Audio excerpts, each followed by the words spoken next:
But while I was there, he asked me, "Who's the next nigga in Atlanta?" Yeah. I said 2 Chainz. Ew. I said 2 Chainz, Come on.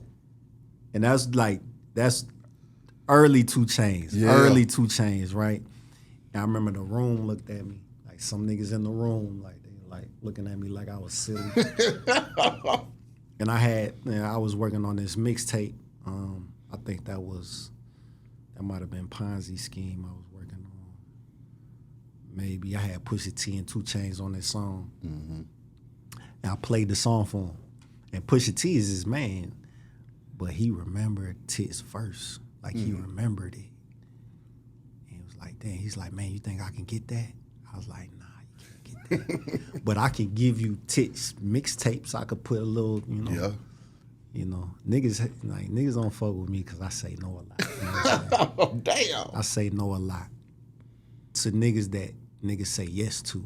They used to that. You know what I'm saying? So Yeah. I come around like I'm equal with you. Like I don't feel like I'm beneath you. So you can't like sun me. I'm not finna, I'm not like jumping out my shoes because I'm in your presence type shit. Like I'm me. You know what I'm saying? Like I'm me. I'm him. You know what I'm saying? So, saying no a lot to these niggas, man, they don't fuck with you no more. They don't like, I can't get my way with this nigga. Let me move on. But this is a lot. This story is a lot. So told him about 2 Chainz. He immediately started fucking with 2 Chainz. 2 Chainz, him, they best friends, after that. So also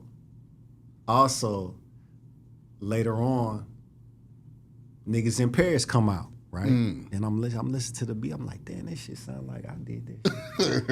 This shit jamming. Like, damn, who did that?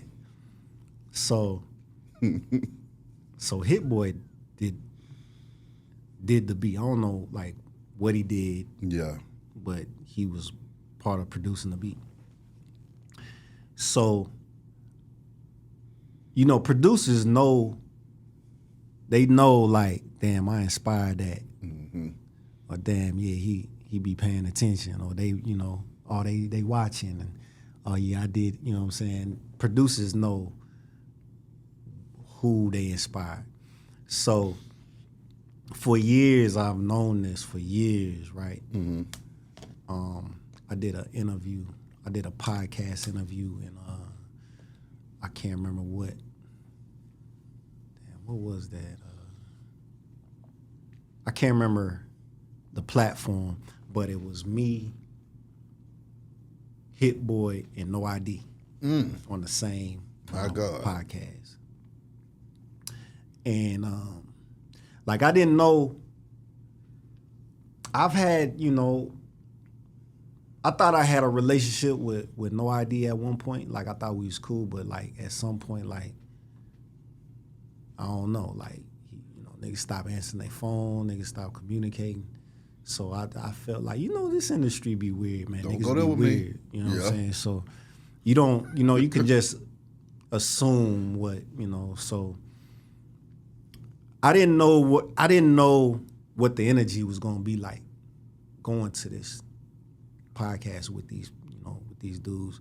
I didn't know Hit Boy at all. So I didn't know what to expect from him.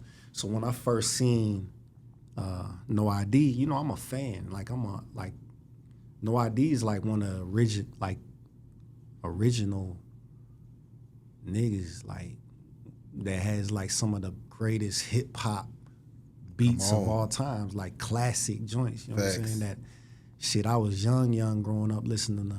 I used to love a Common and shit. Like No ID made that shit. Like wow, that shit. That nigga's one of them niggas. You know what I'm saying? So I ain't know what the vibe was. Like I said, man, like shit be weird.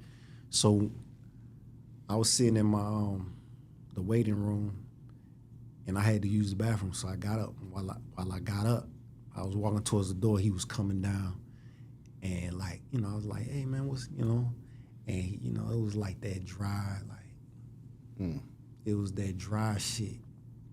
I'm not saying niggas need to be like jumping out for joy or nothing, but it's just, it was that same energy that I had felt like I had already been getting. Yeah. So I ain't know I ain't know how this interview was gonna go, kind of. So by the time we started walking into the production room, Hit Boy, I didn't see him. He had came up from behind, pause, and he was on my side, and he, you know, that nigga was giving me his respect. He was like, yo, he was like, nigga, I fuck with your shit, man. You know, you one of them niggas, man. You know, not for real. You know, he's respecting me. So I went to the bathroom. So there's a couch in it. There's a 2-seater couch. Mm-hmm. There's the interviewer. Mm-hmm. Then there's a chair. Mm-hmm. So when I came from the bathroom, them niggas was on the couch. You know what I'm saying? Together. and so I just took the chair, and I always feel like I think I always make myself out to be like the odd nigga. Yeah. You know what I'm saying? I don't know if like that's on purpose or like it's just what happens. It is what it is. But so I'm in the chair.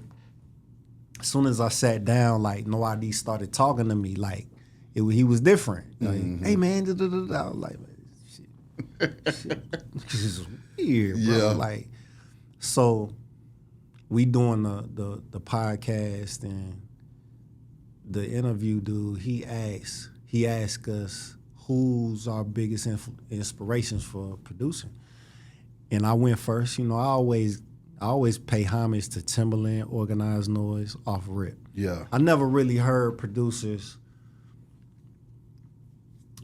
do that. I really never, I really rarely ever hear anybody talk about their inspiration. Yeah. You know what I'm saying? Because it's kind of looked down on for some reason. Like, niggas don't like to say who they like. Come on. For some reason. I don't know. But I always pay homage. Yeah.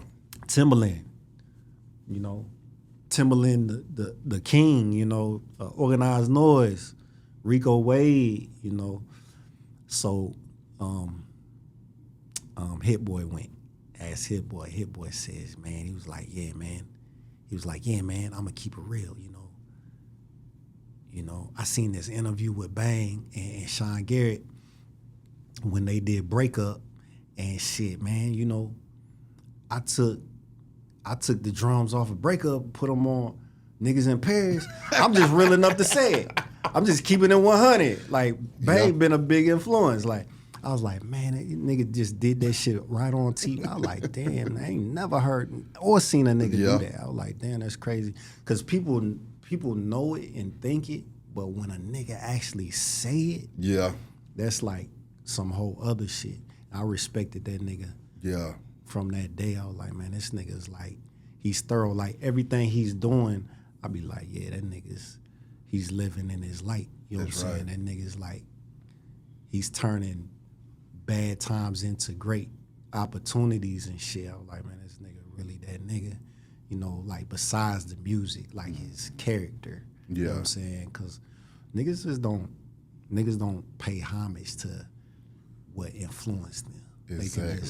They could take your shit and act like they ain't take your shit. See you like, what up? Fuck out of here. You know what I'm saying? So I really respected that. So I said that to say, because going to Paris, like, a lot of things, I inspired a lot of things in that time. You know what I'm saying? That, you know, nobody would notice unless I said it.